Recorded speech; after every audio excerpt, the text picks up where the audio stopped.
Fi żmien meta kont Ministru jiena qatt ma kien hemm din it-tip ta' nefqa.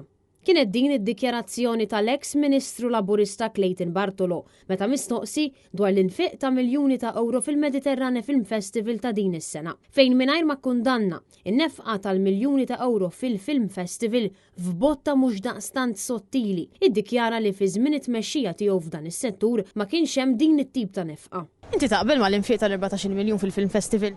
Kont Ministru responsabbli wkoll. Fi żmien meta kont Ministru responsabbli jiena qatt ma kien hemm dik it-tip ta' nefqa, din is-sena ma nafx nefqa kien hemm għaliex il-maġġoranza assoluta tal-preparamenti ma sarux fi żmien meta kont Ministru jien, jiġifieri ma nistax intik risposta. Allura ejja ngħidu li kieku mela ntefqu dawn l-14 miljun kif qed jallega Neville Gafanti, kieku kontom fuq dawk l-14 miljun. Jiena nerġa' ngħidlek. Jiena mhux ħanajdlek kieku x'kont nagħmel, qed ngħidlek x'ma sarx. Ma kienx hemm dak it-tip ta' nfiq. Kif qed titkellem isek allura kieku ma kontx tagħmilha? Qed ngħidlek x'ma sarx. Ma kienx hemm dak it-tip ta' nfiq, grazzi. Fl-aħħar ġimgħat il-faxxa estremista tal-Labor komplit bl-attakki kontra l-Ministru responsabbli minn dan is-settur Owen Bonnici. B'Neville Gafaj allega li l-ġimgħa tal-Mediterrane Film Festival kienet ġimgħa mimlija dnubijiet ħorox, fejn allegatament kien hemm orġi u anke konsum ta' trap abjad. B'din il-ġimgħa skont Neville Gafa tiswa 14 miljun euro. Kien għalhekk li Net News staqsa lil numru ta' segretarji parlamentari u anka ministri dwar l-allegazzjonijiet ta' Neville Gafa dwar nefqa żorbitanti ta' 14 miljun euro.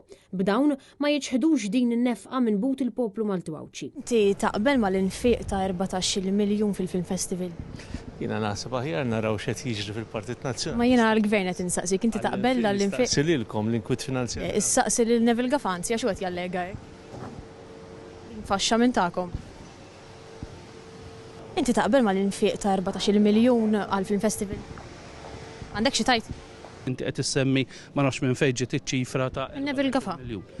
Qed jikdeb Neville Gafa? Ma nafx jiena m'għandix għax qed ngħidlek qed jikdeb u laqas ngħidlek mhux qed jikdeb għax ma nafx. Kien anke esponent tal-Labor Jason Micallef li jiddikjara pubblikament li bil-flus li jintefqu fil-Film Festival huwa kien jagħmel żewġ edizzjonijiet tal-Isle of MTV u 20 spettaklu fil-Belt Valletta lejlet l-ewwel tas-sena. Fl-aħħar snin, il-Kummissarju tal-Films Johan Grek kien iċ-ċentru ta' numru ta' kontroversji fis-settur tiegħu, fejn huwa magħruf għan nefqiet eżorbitanti minn flus il-poplu f'avvenimenti relatati mas-settur tal-films, fejn saħansitra is-sena li għaddiet kien saħaq illi l-Festival tal-2024 ġie jiswa 3.9 miljun euro.